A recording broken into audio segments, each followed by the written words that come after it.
Part 1. You will hear a conversation between two students about buying a used car. First, you have some time to look at questions 1 to 6.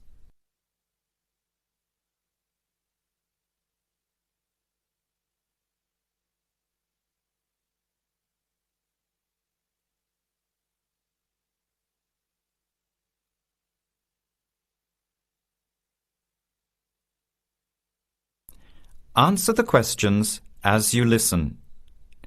You will not hear the recording a second time. Listen carefully to the conversation and answer questions 1 to 6.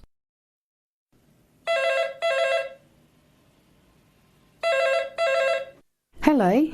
Hello. Can I speak to Eleanor, please? This is Eleanor speaking. Hi. My name is Jan. I'm calling about the car that was advertised on the notice board in the Student Union building. Is it still for sale? Yes, it is. Your ad says it's a 1985 Celica, in good condition. It's old, but it has been well looked after. My family has had the car for 10 years. I'm just the third owner and my mother had it before me, so we know its history. We've got all the receipts and records. It's had regular maintenance and the brakes were done last year. It runs really well but looks its age. Why are you selling it, by the way? Well, I'm going overseas next month to study. I'll be away for at least 2 years, so I have to sell it. Unfortunately, it's been a good car. You want $1,500, is that right?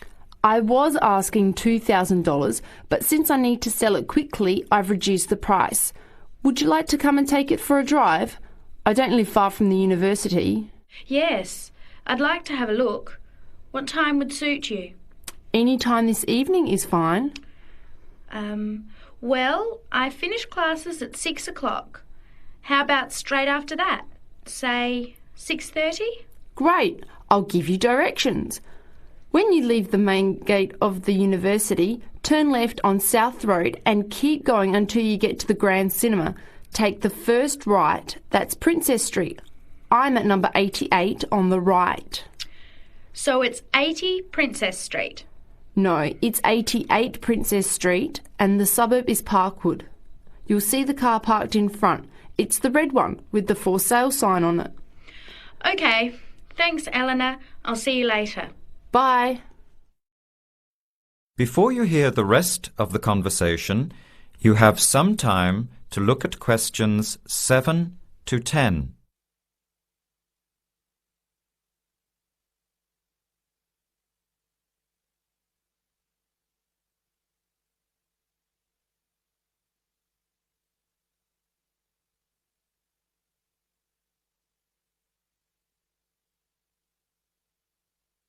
Later that day, at the university, Jan meets up with her friend Sam and tells him about the car. Hi, Sam. Hey, Jan. What's happening? I'm glad I ran into you. I've decided I have to get a car. You're going to buy a car? Do you really need one? I'd probably still be driving, except that my car broke down last year. Instead of getting another one, I just moved closer to the university and went back to riding a bike. Better for the environment, better for my health, and I save a lot of money. Did it really cost that much? Well, when you think of registration, insurance, rising petrol costs, parking plus maintenance and repairs, it adds up. I know it's going to be expensive, but I really need my own transportation. It takes half an hour by bus each way to university as it is. But now I'm working at night in the city. There's no way I want to hang around waiting for a bus late at night, then walk 3 blocks home alone. Hey, I think you've got a point there. So what kind of car are you looking at? It's an 85 Celica, same kind as I used to have. The owner's asking $1,500. That's pretty old. How many kilometres has it done? You know, I forgot to ask. I'll have to check tonight when I go to see it. Would you be able to come with me to have a look? At about 6:30?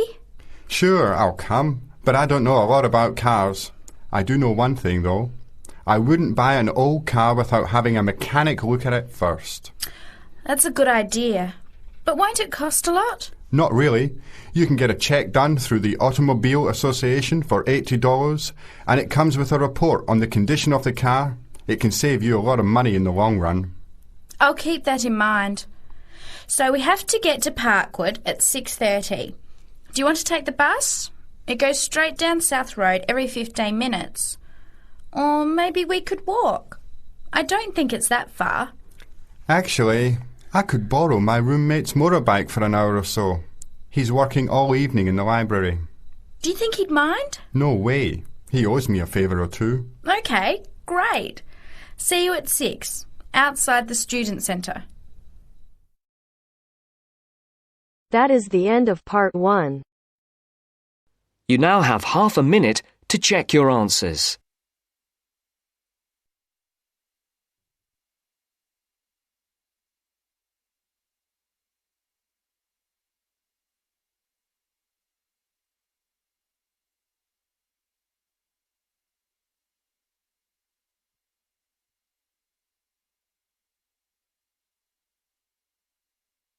Now turns to part 2. Part 2. Section 2. You are going to hear a lecture about dining services. First, you have some time to look at questions 11 to 14.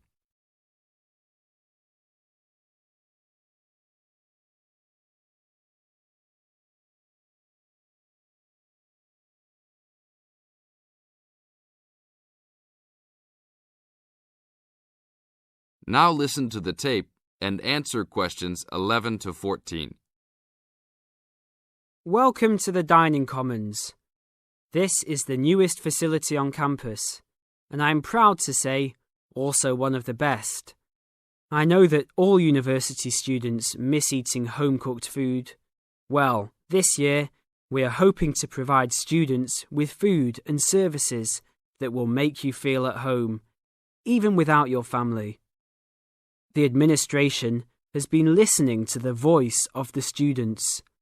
Students gave us frequent suggestions last year as to how we could improve the university. One of the most frequent suggestions was improving the dining options. We have been working hard all summer to come up with ideas that will make student life in the dormitories more pleasant. One of the new options we are offering in the dining facilities is variety in student meals. Last year, there was a set menu for every dinner, so if students didn't like the food, there was no choice. Students had to eat whatever was served. But this new dining facility has 3 completely unique areas, each with a different theme. At every meal, there will be 3 options for students to choose from. For example, there might be Italian food at station number 1, which might consist of pizza and pasta. At station number 2, there would be American food, consisting of hamburgers and hot dogs. At station number 3, there could be vegetarian soups and salads, accommodating all the vegetarians. We hope that with the greater selection of food, all students will find something to their liking. Now look at questions 15 to 20.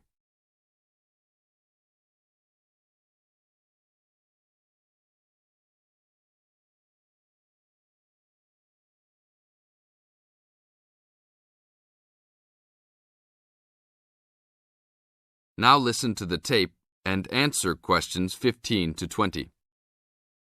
Not only will students have more options, the food will also be better. Each section of the facility will have a head chef. These are real chefs that have been trained in culinary school and have been hired specifically by the school to work in the dining facilities. All of the chefs have a speciality. The school is hoping that these chefs will prepare better tasting and more nutritious food. Every student will be able to make suggestions and also give their input as to which menus taste better. Last year, many students complained that the dining facilities didn't have very convenient hours. This year, we hope to change that. We will open for breakfast at 6 a.m. to accommodate all the early risers. In the evenings, we will open until midnight for all the students that like to go for a late night snack. The afternoons will still remain closed, but we will have a student store open that will provide all students with drinks and fruit. The student store will be open every day from 2 p.m. to 5 p.m. Every student that has paid full tuition and dormitory fees has already paid for their dining facility fees. Students can eat at any time and in any amount for free. If you are a student that does not live in a dormitory, you can still purchase a dining facility card. This card will entitle you to the full services of the dining facility. This card is available only for students and is not open to the general public. If you are not a student and wish to dine here, you must purchase meals at the door. There are a few rules to follow. Even though we do not limit the amount of food that can be taken, we do not want students to waste food. Please do not take more than you can eat. Also, every student must clean his or her own trays and plates. We will provide plates and trays for student use, but please do not abuse these items. Please do not leave your plates on the tables. Your parents are not here to clean up after you anymore, so I hope all students will be responsible. Thank you for your attention and enjoy the upcoming year. That is the end of part 2. You now have half a minute to check your answers.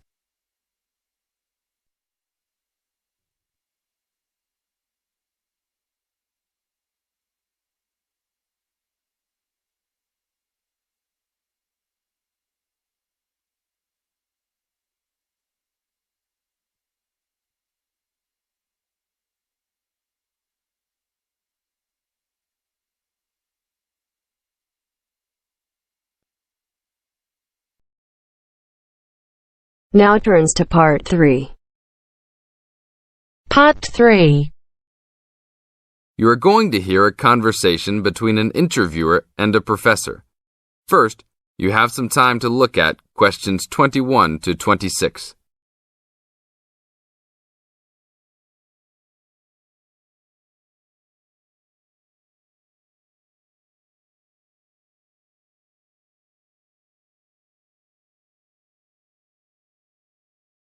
Now listen to the tape and answer questions 21 to 26.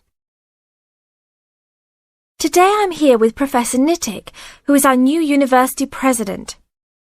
He has been a professor for 20 years and teaches many of the best classes on campus. I know many of you have had him as a teacher and know of his brilliance. Good morning, Professor Nittick. Thank you for stopping by the student station. Thank you for having me here. It is always great to get to meet many of the students who are involved with our school. I haven't been here since 2 years ago. Yes, I remember at that time you were still teaching every semester. 2 years later, you're only teaching every once in a while. But it seems like you are still always busy. The administration world is just as busy as the teaching world for you. How do you stay in touch with the university, even with the change in your everyday duties? I try to stay in touch with what is popular with the university students. I usually spend time with as many students as I can. They usually give me insight into what the new concerns and beliefs are for the new generation. On top of that, I try to be as youthful as I can. I consider myself to be youthful, at least for my age. So I always have a good time and try to stay young.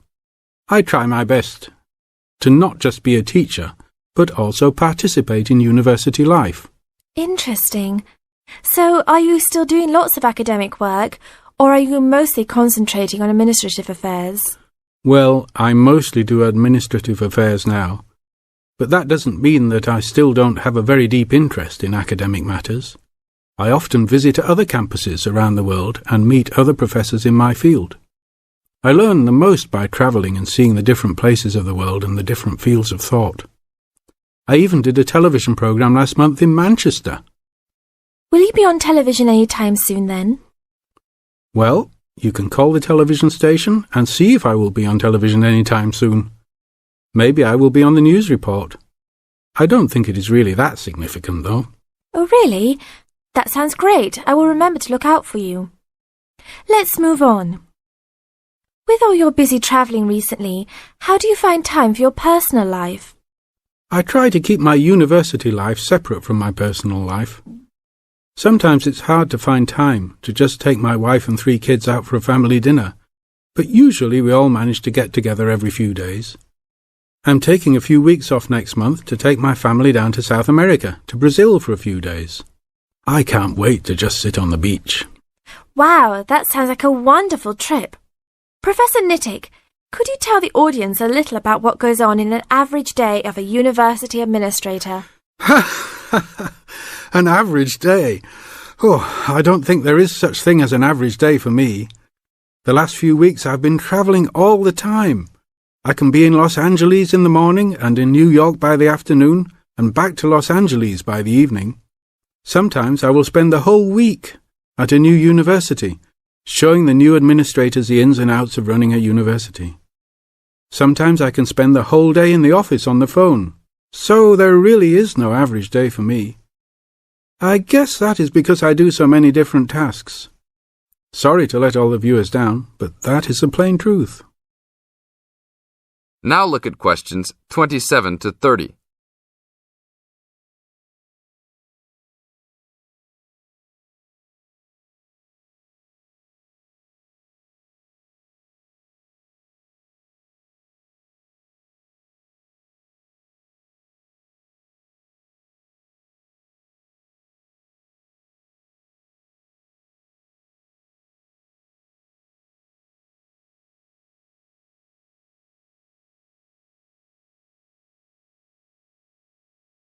Now listen to the tape and answer questions 27 to 30. Well, I guess I can sum it up for them. You are a busy man. That is probably a good description. So, are there any immediate plans for the coming few weeks? Well, I'm in Los Angeles for the next 2 days, and then I fly to Colorado to meet a new prospective professor for our university. I will be in Colorado for about a week. Then I go to Japan for the next 10 days to meet with our university branch in Japan about record sales there. After that, I return to Los Angeles for a week, just in time for the graduation of the class of 2001. There you have it, my next month's schedule. Thank you very much, Professor Nittick. I always enjoy having you on our show. We hope to have you back on our show next time.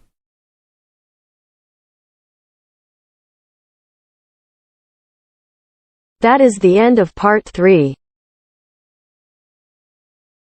You now have half a minute to check your answers.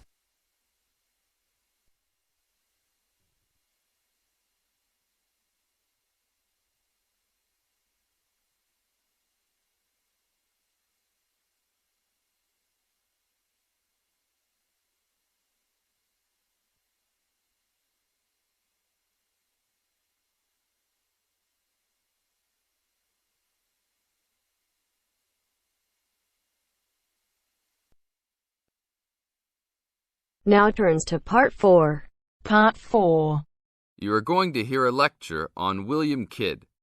First, you have some time to look at questions 31 to 40.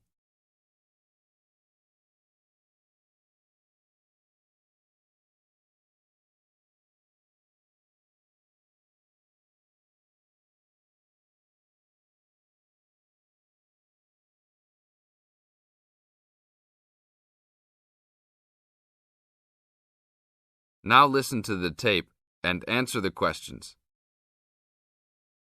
A Pirate Story, William Kidd. William Kidd, who was better known by the name Captain Kidd, was a 17th century British privateer and semi-legendary pirate who became celebrated in English literature was one of the most colourful outlaws of all time. Fortune seekers have hunted his buried treasure in vain through succeeding centuries. Kidd's early career is obscure. It is believed he went to sea as a youth.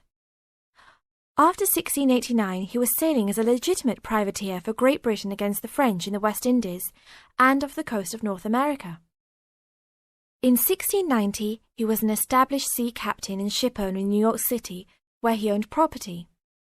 At various times he was dispatched by both New York and Massachusetts to rid the coast of enemy privateers.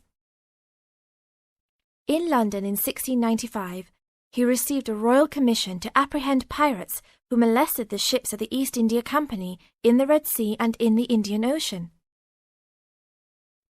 Kidd sailed from Deptford on his ship, the Adventure Galley, on February 27, 1696, called at Plymouth, and arrived at New York City on July 4th to take on more men. Avoiding the normal pirate haunts, he arrived by February 1697 at the Comoro Islands off East Africa. It was apparently some time after his arrival there that Kidd, still without having taken a prize ship, decided to turn to piracy. In August 1697, he made an unsuccessful attack on ships sailing with Mocha coffee from Yemen, but later took several small ships. His refusal 2 months later to attack a Dutch ship nearly brought his crew to mutiny, and in an angry exchange, Kidd mortally wounded his gunner, William Moore. Kidd took his most valuable prize, the Armenian ship Quedda Merchant, in January 1698, and scuttled his own unseaworthy Adventure Galley. When he reached Anguilla in the West Indies, April 1699, he learnt that he had been denounced as a pirate. He left the Quedda Merchant at the island of Hispaniola, where the ship was possibly scuttled. In any case, it disappeared with its questionable booty, and sailed in a newly purchased ship, the Antonio, to New York City, where he tried to persuade the Earl of Bellamont, then colonial governor of New York, of his innocence. Bellamont, however, sent him to England for trial, and he was found guilty, May 8th and 9th, 1701, of the murder of Moore and on 5 indictments of piracy.